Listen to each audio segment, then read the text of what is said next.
Salut les amis, une petite vidéo de Noël avec un livre sympathique, bouddhiste, sur le zen en fait, et le Mahayana, le grand véhicule. Un livre avec des propos très intéressants pour cette période de l'année. Je vais vous en lire quelques passages. Le bodhisattva, grand être qui aspire à l'éveil suprême, ne doit consommer ni alcool, ni viande, ni oignons. Les sots qui aiment la viande dégagent une indicible puanteur. Comment peut-on se nourrir comme les fauves? Quelle est la faute des carnivores? Quels sont les mérites de ceux qui ne mangent pas de viande? Ô vénérable entre tous, veuillez me l'enseigner. Le vénéré des mondes, donc le Bouddha, répondit au bodhisattva grand être Mahamati.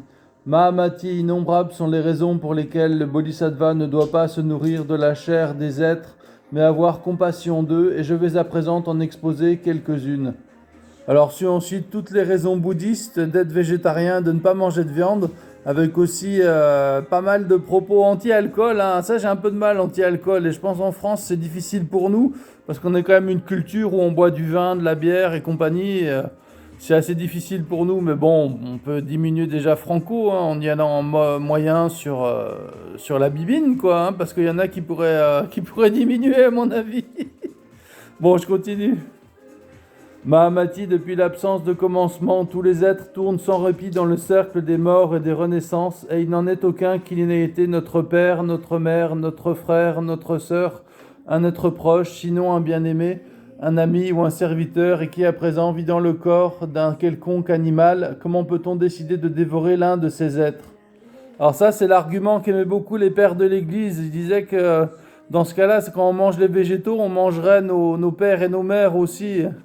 Mais alors dans le bouddhisme tibétain, c'est uniquement les animaux qui peuvent avoir été dans des vies antérieures, avoir eu un lien de fraternité et de famille avec nous, en fait, dans les vies passées et dans les vies futures également. Donc voilà, chacun il trouvera ce qu'il voudra. Mahamati, le bodhisattva grand être, considérant chaque être comme soi-même, comment pourrait-il se nourrir de la chair qui le maintient en vie? Mahamati, si les rakshasas et les monstres s'abstiennent de tuer quand ils écoutent mes enseignements, à plus forte raison ceux qui aiment le dharma. Alors les rakshasas, c'est une forme de zombie en fait en Inde, et c'était cru par les bouddhistes que des êtres de ce genre existaient, et que voilà, il fallait un certain karma pour les percevoir. C'est ce que m'avait dit un vieux lama tibétain, qu'en France et en Occident on les voyait pas, mais qu'en Inde et au Tibet dans le passé, de tels êtres se manifestaient, quoi. Alors je relis le passage quand même qu'on comprenne. Mahamati, si les rakshasas et les monstres s'abstiennent de tuer quand ils écoutent mes enseignements, à plus forte raison ceux qui aiment le dharma. Donc si même des zombies et des cannibales arrivent à s'abstenir de viande quand ils écoutent les enseignements du Bouddha, peut-être que nous, on pourrait y arriver quand on entend les enseignements des Rinpoche, des lamas, des Khenpo. Peut-être qu'on pourrait s'abstenir un petit peu de viande quand même, non? Ça vous paraît impossible? Bon, sur ça, bonne fête de fin d'année à tous et profitez bien. Vous pouvez acheter ce livre aux éditions Fayard.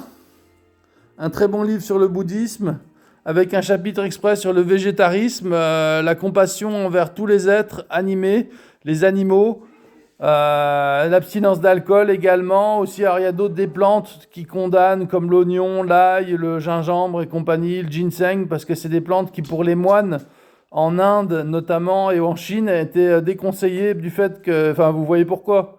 C'était des plantes qui... C'est bien un fleu, mais ça fait bander. C'est aphrodisiaque.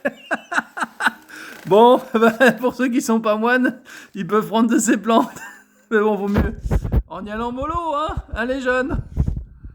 Bon, on dirait que je suis bourré, mais pourtant, j'ai pas bu, je suis au naturel. Allez, salut. Joyeux Noël.